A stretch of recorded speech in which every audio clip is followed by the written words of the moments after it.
Welcome back to Rise and Drive Team Radio from the Indianapolis Motor Speedway. I'm Kaz. I am here with my father, Harvey, and we just finished up Fast Friday and the qualifying order draw. And we had a great day, didn't we, Harvey? We did. It started out a little wet this morning. A little chilly, a little windy. But actually that was great because it gave us time to go over to the Indianapolis Motor Speedway Museum restoration shop.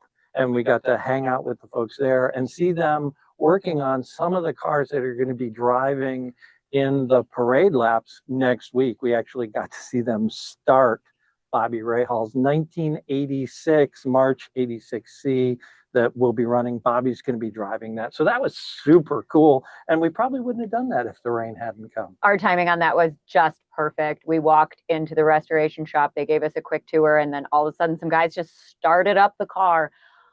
The sound, yep. The smell, go to our the Instagram. Entire environment was amazing. Yeah, you can find it on any of our socials, Rides and Drives, Fast Car Kaz, or Harvey_drives. You can find that video. Please go listen to it. Even through a phone recording, that audio is pretty unbelievable. Yeah.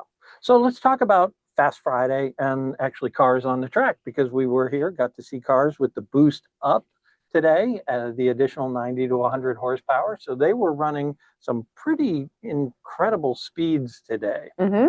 You know, today was really interesting. Typically, we see the speed between the front runners and the back markers separated by a really wide gap, 5, 6, 7 miles per hour. In this particular instance, the number one runner today, Felix Rosenquist, only finished with a speed of about 4 miles per hour ahead of Catherine Legg, who finished 33rd, which right. is a pretty tight field, and encourages me to think that we're going to have a lot of competition, both for pole and possibly in the race itself. Yeah, we should see. I mean, we saw. I think I want to say the gap between 1 and 10 was certainly less than a second.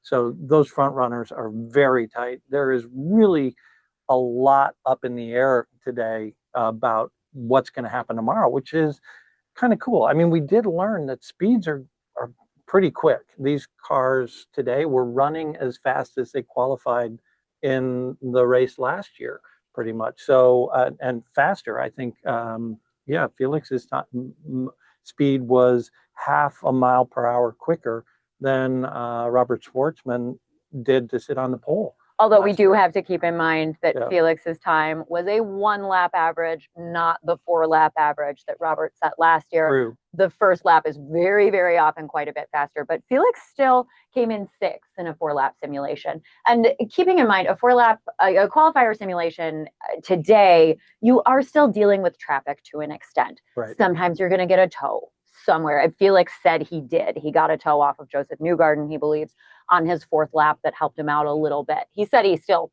felt good about it, but it's tough really to evaluate the 4-lap simulation versus what we're actually going to see when they're running alone on the track. Yeah, and tomorrow should be interesting because, again, we're looking at the weather coming in. We may have rain. I know everybody was hoping to draw a low number this evening to get an early qualifying spot because people want to get out there, get their banker lap in, and hopefully set a time. And if you draw a later number, you might only get one crack at it if the rain comes in. So we'll see what happens there. We've got, obviously, we're going to set from 16 to 33 tomorrow, and we'll know who's in the 9 cars in the Fast 12. But there's a lot up in the air. Anything could happen tomorrow at the track. I think for me, if I'm looking at the statistic today that I think matters most, I'm looking at how many laps drivers and teams were running. Yeah. So Penske is a great example here. Team Penske, the driver who ran the most laps was Joseph Newgarden, ran 18. Both David Malukas and Scott McLaughlin ran 7 laps. They came in immediately after that. They both finished their day early. It was still cold and windy and a little damp outside when they came into the garage and decided they'd had enough. They were happy with what they had learned today. That's what they said in the press conference this morning. They said, if we go out and we put in a good lap, we're going to park it. Mm-hmm. We don't need to go out again. And clearly that's what they felt. So Scott's finishing position 3rd, excellent. David, I believe, finished 15th in practice today. not what you expect out of David Malukas and Team Penske, but he felt good about his lap, ran 7 of them. And the fact that he went in makes me fairly confident that if he had stayed out for happy hour, he would have been much further up on the practice list. Yeah. Contrast that with a team like Andretti, where Kyle Kirkwood seemed like he was running lap after lap after lap and trying to figure out what's going wrong. Even Marcus Ericsson, who did finish with a fairly good speed today, ran more laps than almost anybody. Yeah, it took a long time to get up there. And that'll be another interesting thing. How many tires did people use today? Because they only have a set allotment for the whole 2-week sequence. So we'll see, we'll take a look at how many tires people have left, because they, for qualifying tomorrow, they have to balance that between, they want to keep 9 or 10 sets for the race. Yep. So, they may have to run a used set during a qualifying run if, God forbid, they make the Fast 15 and then make the Fast 12 and then make the Fast 6. Now you're running 4 times tomorrow, or between the 2 days. So it's going to be really interesting to see how the teams play that out. That's a lot of tires to burn in a race where you will probably see 8-9 pit stops.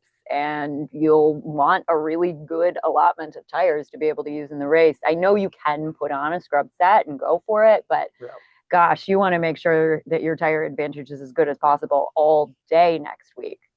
Yeah, we'll see how it goes. Some other things I think from the day, I was really impressed to see like Connor Daly continue his strong month.